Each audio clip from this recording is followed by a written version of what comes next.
एक जमाना था, जैसे पुराने जमाने में भोजन करने वाले जो लोग थे ना, खूब चकाचक पानी की तरह घी परोसा जाता था पंगत में। खूब चकाचक खाओ। घी परोसा जाता था, चम्मच से नहीं,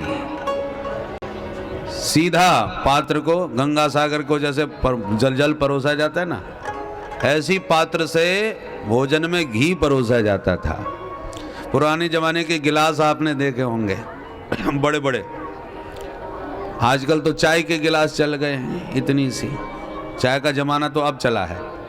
पुराने जमाने में अतिथि आते थे तो दूध पिलाते थे या छाछ पिलाते थे, तो दूध छाछ पिलाते थे जो इतने बड़े बड़े गिलासों में, और उनको कुछ नहीं होता। आज हम एक गिलास पी जाएं वही बड़ी बात है। उतना एक गिलास हम दूध नहीं पी सकते पुराने गिलास के अनुसार।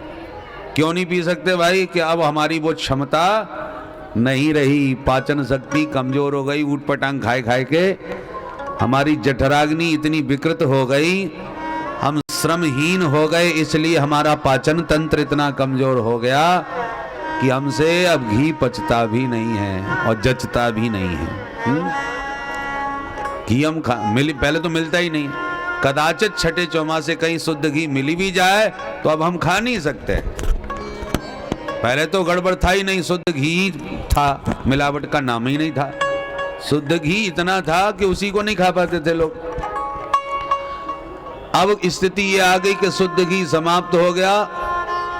शुद्ध घी समाप्त हो गया तो अब खाने को ही नहीं मिलता, और कहीं ढूंढ करके कदाचित शुद्ध घी मिल जाए तो अब खा नहीं सकते। दोनों ही बातें हो गई, मिलना दुर्लभ और पाना भी मुश्किल हो गया।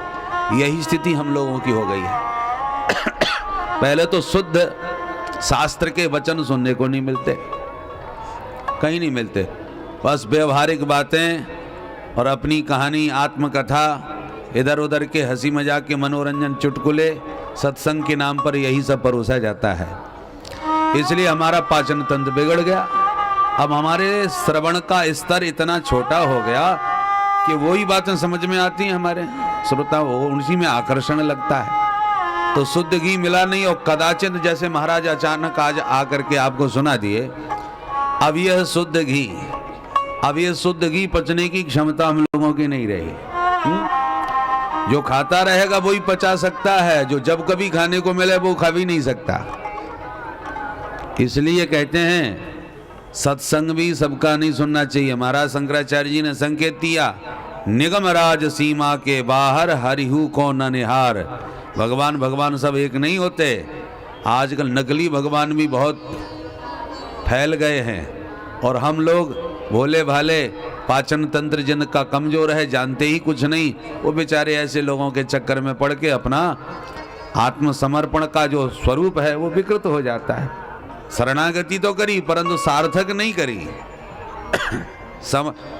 असमर्थ की शरण में जाओगे तो शरणागति भी व्यर्थ हो जाएगी।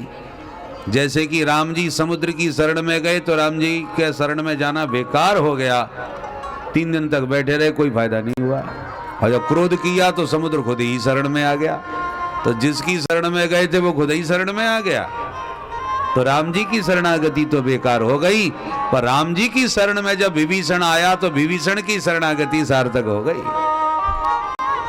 विभीषण समर्थ राम की शरण में आया तो राम जी की शरण में आते ही भगवान ने उसे लंकेश्वर घोषित कर दिया और लंकेश्वर बना के छोड़ा। इसलिए हमेशा समर्थ प्रभु की शरण में जाओ, असमर्थ की नहीं। तो कहने का मतलब यह है कि हम लोगों का पाचन तंत्र इसलिए बिगड़ गया है कि हम शास्त्रीय महापुरुषों को सुनना छोड़ दिए हैं। केवल मनोरंजन और गप्पे, इधर उधर के चुटकुले लगा करके वही सत्संग हमें भाने लगा है, पसंद आने लगा है। इसलिए पाचन तंत्र हमारा बिल्कुल कमजोर हो गया है। आजकल श्लोक, शास्त्र, श्रुति, वचन सुनने को ही नहीं मिलते सत्संग में भी। एक सज्जन तो बोले, महाराज अब श्लोक की बात छोड़ दो, अब तो परलोक की बात करो सीधो। ब्रह्म ज्ञान बिन नार निर करे न दूसर बात। सब ब्रह्म ज्ञानी हो गए, श्लोक की नहीं परलोक की सीधी बात करते। इसलिए हम निवेदन कर रहे हैं कि ब्रह्म ज्ञानियों का, शास्त्रज्ञ शास्त्रज्ञ महापुरुषों का ही सत्संग सुनो, ज्यादा से ज्यादा उनको सुनो। समझ में नहीं आएगा पर सुनते सुनते धीरे धीरे समझ में आने लगा। हम लोग तो बचपन से ही इन विभूतियों को सुनते आए हैं वृंदावन धाम में। पहले इनके शब्द ही पल्ले नहीं पड़ते थे। इसका क्या मतलब? शुद्ध हिंदी बोले, कोई अंग्रेजी में नहीं बोले, कोई संस्कृत में नहीं बोले, हिंदी ही बोल रहे थे ना। पर ईमानदारी से हिंदी भी पल्ले पड़ रही थी क्या? जिसने सुना होगा वही समझ सकता। मैं सबकी बात नहीं करता, कुछ लोग विशेषज्ञ बैठे होंगे, पर बहुसंख्यक की बात कर रहा हूं।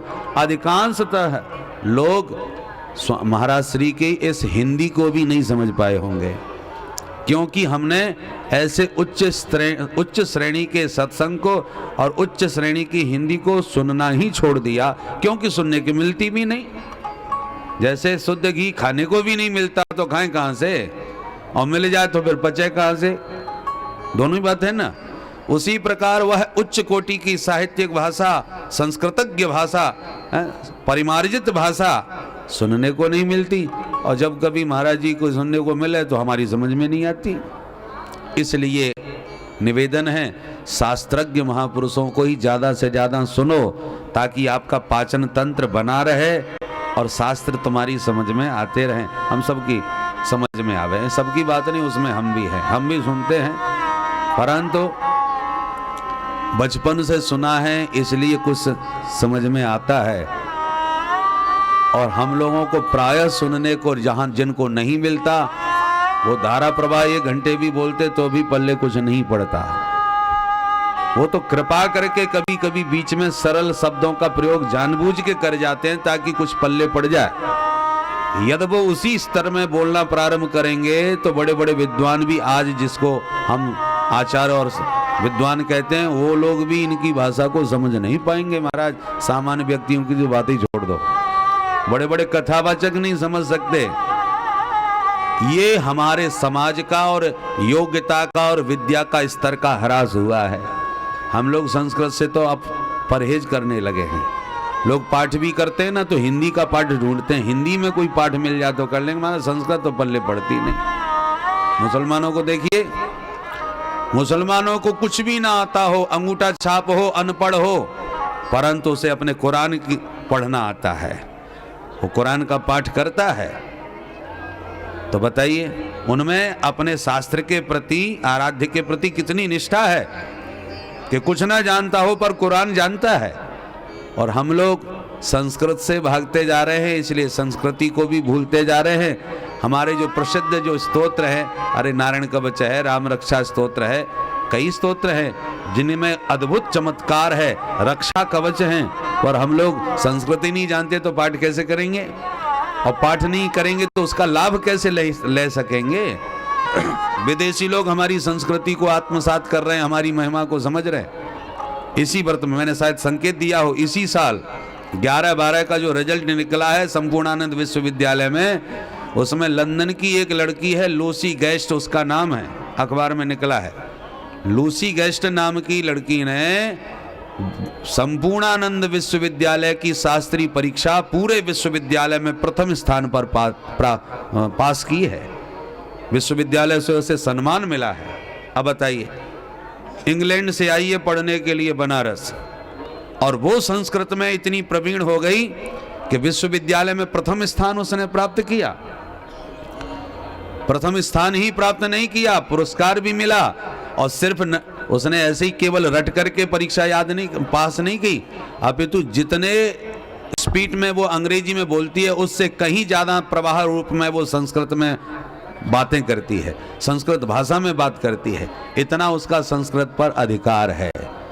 इसी से समझ लीजिए कि विदेशी लोग हमारे संस्कृत के प्रति कितने आकर्षित हो रहे हैं। क्यों हो रहे हैं भाई?